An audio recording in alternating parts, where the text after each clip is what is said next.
So what we're going to do here is take a look at the cerebral cortex in terms of its protective layers as well as the cranial nerves. So the first thing we're going to look at here is the protective layer.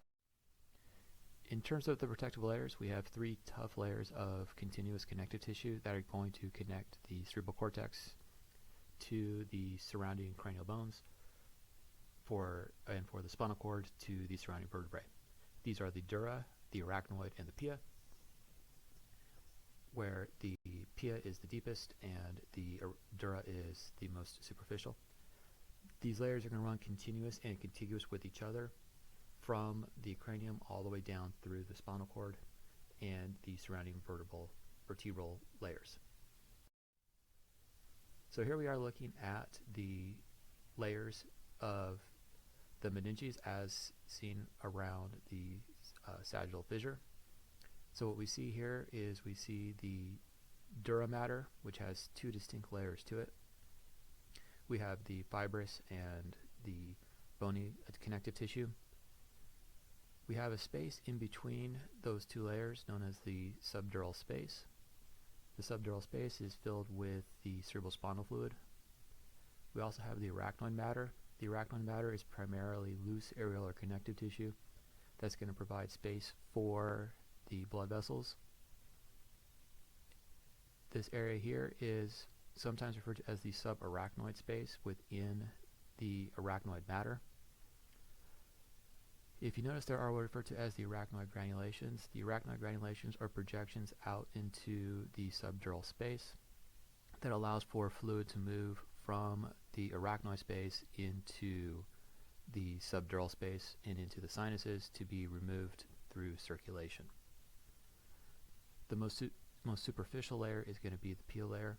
The pia mater is actually going to go ahead and articulate with all of the cortical tissue, the actual cell bodies of the neurons within the central nervous system, holding everything in place. Now this comes into issue when we have sudden head movements because of laws of inertia, which I'll talk about when we look at the flow through the system. So one of the things that happens is that within the folding of the dura is that we end up getting what are referred to as sinal folds and dural folds. These sinal folds and dural folds form the superior and inferior sagittal sinus, as well as some of what we refer to as the falx, F-A-L-X.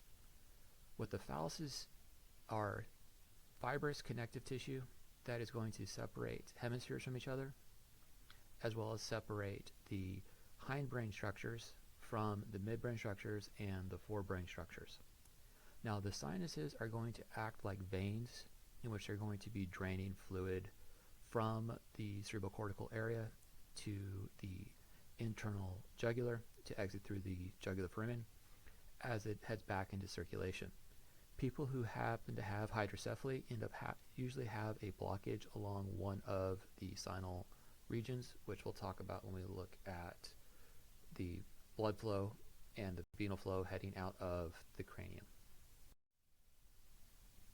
So what the ventricles are specialized regions within the meninges where we have the dural folds that are going to allow for specific fluids to flow through those, and the specific fluids that we're talking about are the cerebrospinal fluids. We have 6 total ventricles in which we're going to have fluid flow. This fluid flow is going to suspend the central nervous system within the bones that surround it, basically allowing for the cerebral cortex and the spinal cord to float within the space of the bony vaults so that it is not in direct contact with any of the bones.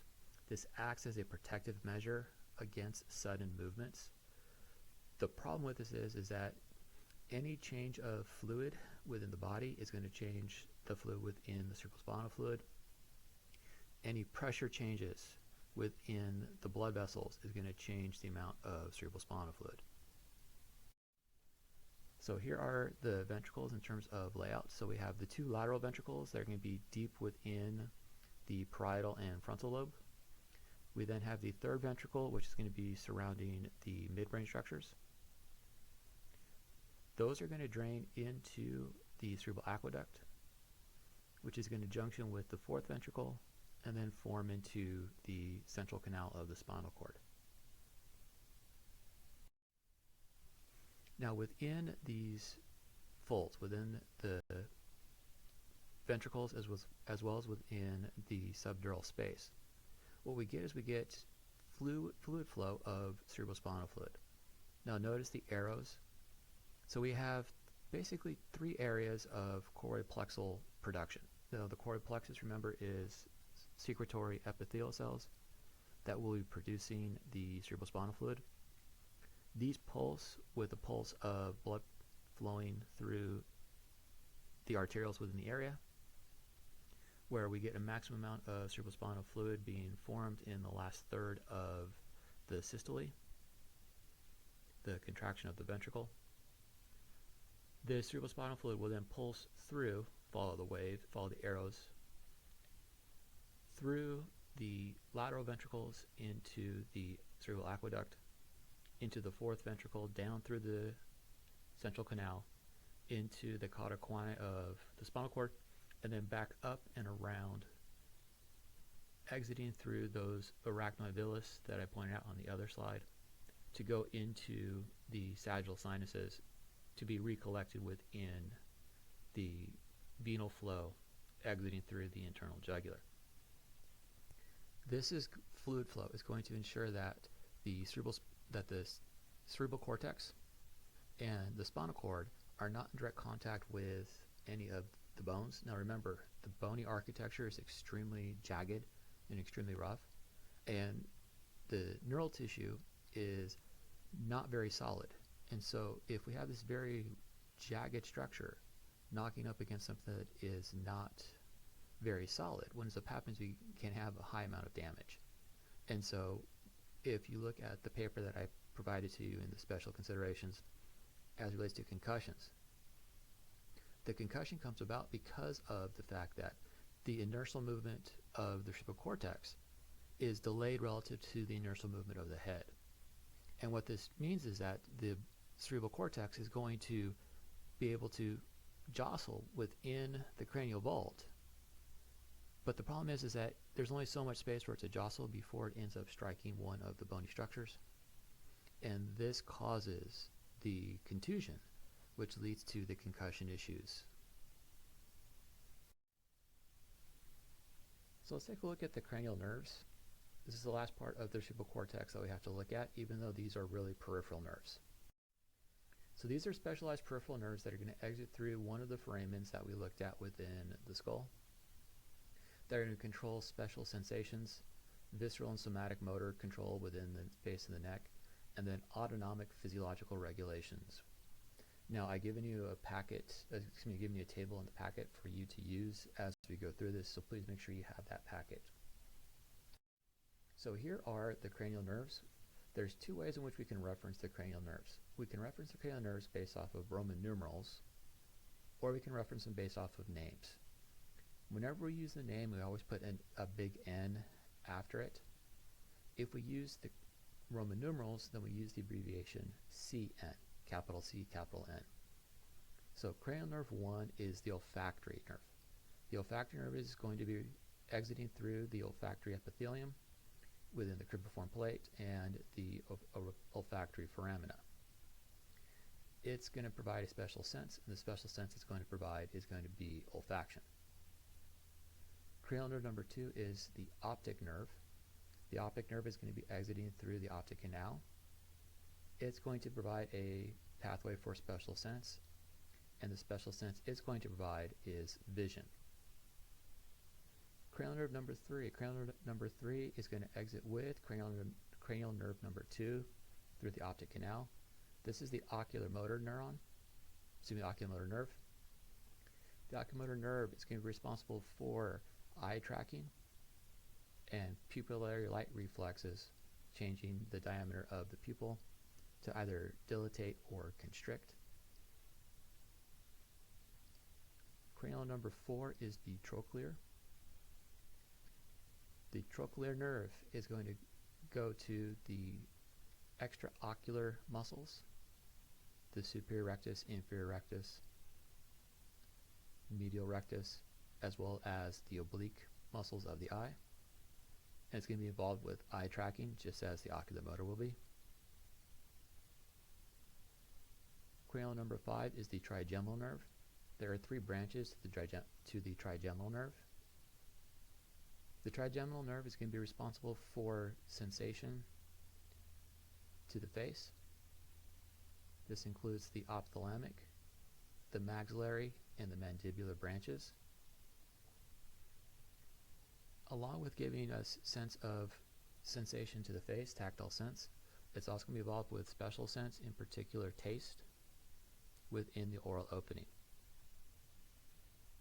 Cranial number 6 is the abducens nerve.